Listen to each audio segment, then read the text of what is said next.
ओं श्री श्री माँ महालक्ष्मी देवै नम। नमस्ते तु महामाये श्रीपीठे सुरपूजिते शंखचक्र गदाहस्ते महालक्ष्मी नमस्तुते। दानगदी ब्लॉक अंतर्गत शालीजंगा ग्राम नूतन भावे निर्मित माँ महालक्ष्मी मंदिर प्रतिष्ठा उत्सव महासमारोह अनुष्ठित हो जाइछि। 4 दिन धरी अनुष्ठित उक्त उत्सव पई स्थानीय अंचल उत्सव मुखर हो पड़िथिला।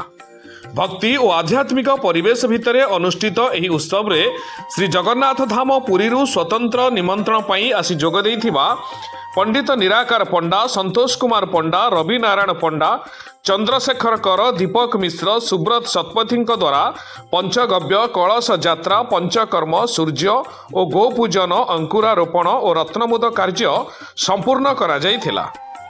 सेहीपरि भावे शेष दिन में माँ पूजार्चना पर शंख, घंट, हुलहुली और कीर्तनर ताले ताले माँ चलती प्रतिमा को नगर परिक्रमा करा जाइथिला। नगर परिक्रमा सारी माँ को मंदिर प्रवेश करा जाइथिला। परे माँ नवजौवन दर्शनर व्यवस्था करा जाइथिला।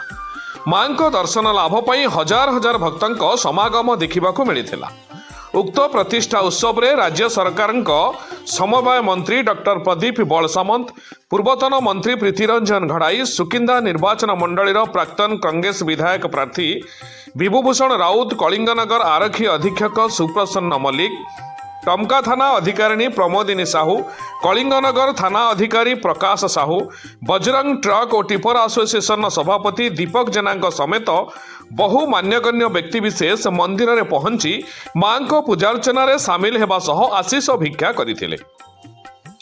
कर्ता भावे प्रशांत दास और नित्यानंद दास कार्य संपादन करथिबा बेले ग्रामर वरिष्ठ व्यक्ति बसंत कुमार दास, कैलाश चंद्र मिश्र, अजित दास, फकीर चरण दास, बलराम दास, अधर कुमार मिश्र, श्रीकांत मिश्र, देवाशीष मिश्र, अविनाश मिश्र, अमित दास, सिद्धार्थ शंकर दास, घनश्याम साहू, विजय कुमार साहू, लालमोहन महंत, केशव महंत और बंगाली चरण महंत प्रमुख उपस्थित रही प्रतिष्ठा कार्यक्रम में सहयोग प्रदान करथिले। कमिटी तरफ 4 दिन धरी संध्यारे सांस्कृतिक कार्यक्रम अनुष्ठित होइथिबा बेले एही अवसर में बहु व्यक्ति विशेष को अनुष्ठान तरफ संबर्धना करा जाइथिला। Bureau report Mahagiri news.